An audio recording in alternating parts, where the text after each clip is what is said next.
Is Ron from ronaldodj.com. So here you go for another video. And a few days after, or a few months or weeks or months, naglabas ang kanilang prepaid Wi-Fi solution ng PLDT Home. Ito yung nakita natin recently sa kanilang sa Facebook Marketplace. Nagulat na lang kami actually, and tinapatan nila actually itong nilabas ng aloonan dito na meron silang ganitong 5G solution. And nagulat kami sa presyo nito. Ito yung PLDT Home Wi-Fi 5G Plus. So isabihin ito ay 5G capable. So isabihin this one is powered by smart signal. So isabihin may SIM card sa loob nito. So napaka-awareness na mga bibili nito kung ang merong 5G plus signal sa inyong area. So sa description pala ng box, so yun yung pinakaharapan. So nakalagay is 5G plus, up to 10 times faster i-compare mo sa LTE home Wi-Fi device. Obviously naman is mas mabilis ang 5G kaysa sa LTE. And nakasaksak yan so hindi yun yung typical na packet Wi-Fi, yan nakasaksak sa bahay talaga. And only Wi-Fi valid for 15 days. So I guess from its package itself na may kasama siyang 15 days na free internet sa loob pagkabil mo na ito. Although, tinignan pa natin yung other details. Itong bagong labas ng PLDT Home na PLDT Home Wi-Fi 5G. So, sa mga nagtataka, ito po ay prepaid. Hindi yan postpaid. So, babanggitin natin sa next picture yung iba man detalye na nakita natin. So, ito yung taas ng package ng PLDT Home Wi-Fi 5G Plus. So, Wi-Fi 6, so sabihin mas malakas mas malakas tsaka mas stable yung Wi-Fi signal niya kumpara sa typical na Wi-Fi 5 solution. And mas may kinabang nito lalo yung mga kung ang yung smartphone is Wi-Fi 6 capable. Makita niyo naman sa mga specs pag ginugol niyo yung name ng phone niyo kung Wi-Fi 6 capable. Tapos based sa package niya nakalagay na shareable up to 15 devices. So, TVs, laptop, smartphone, laptop, tablet, at iba pang mga connected na devices. Tapos, instant Wi-Fi plug and play. So, desaksak siya. And top up what and when you needed. So, sabihin, prepaid yan. So, although wala pa tayong extra details kung paano siya load-loadan. For I guess, kagaya siguro nung mga itong mga current na solutions ng PLDT Home Prepaid Wi-Fi na pwede mo siyang loadan through the smart app, the same smart app na kung meron kayong smart prepaid SIM tapos or TNT na doon sa dashboard na yun din yung loading options niya. At ito na yung likod ng device kung saan mas marami ko pa makikitang device. Marami pang information nakalagay dito. So, obviously, like yung typical na pagbibigay ng bagong SIM, kailangan mo i-register sa smart.com.ph/simreg. Tapos may PLDT Home Wi-Fi number sa likod ng device. Tapos step 3, yun yung typical na 192.168.1.1. Yan din yung dashboard website ng PLDT Fiber na postpaid. Tapos yan din yung mindful information. So, sabihin, kinaklaro nila sa package na to na kung bakit 5G Plus.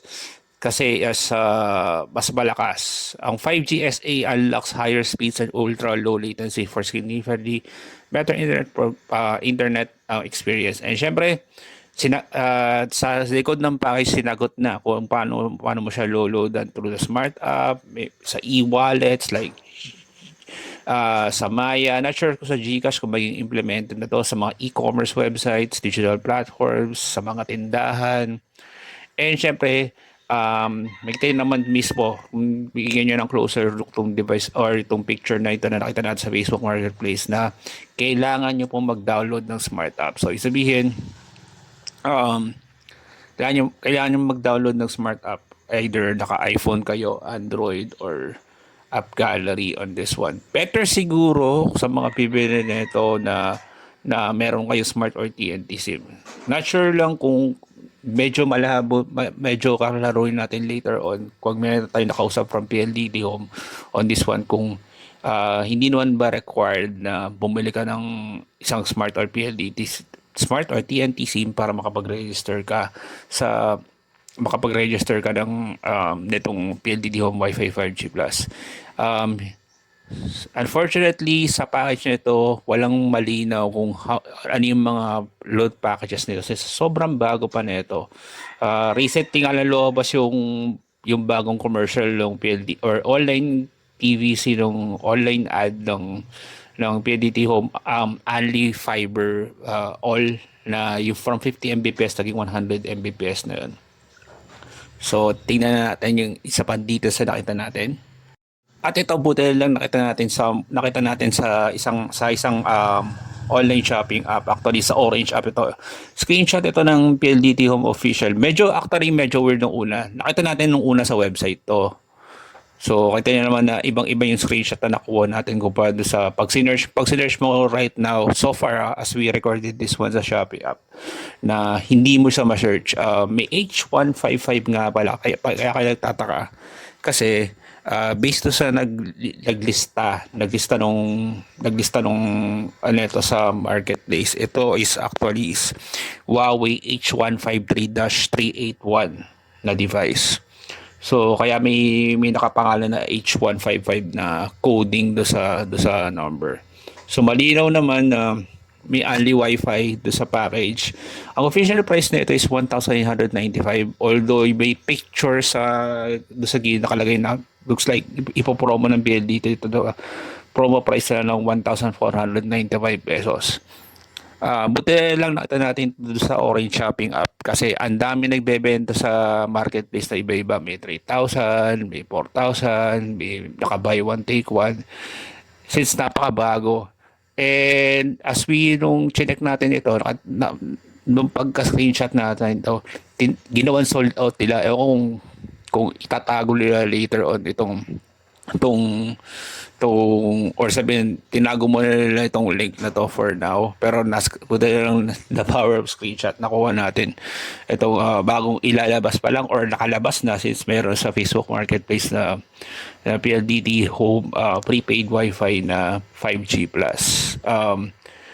Napaka-still nito kung halimbawa na meron kayong Smart 5G or Smart 5G plus sa inyong area. So kung naka-Smart or TNT SIM ka tapos 5G capable yung smartphone mo, mag speed test ka na. And for this one, not sure, hopefully dahil 5G dito, sana hindi masyadong mabigat ang ano na ito sa various policies. Dahil syempre pag naka 5G yung signal is mas malakas, mas pababa download ka actually. So napaka saya nito, and another challenge ito doon sa sarili ng product na PLDT Fiber Prepaid na 899. Kung bitin sa yung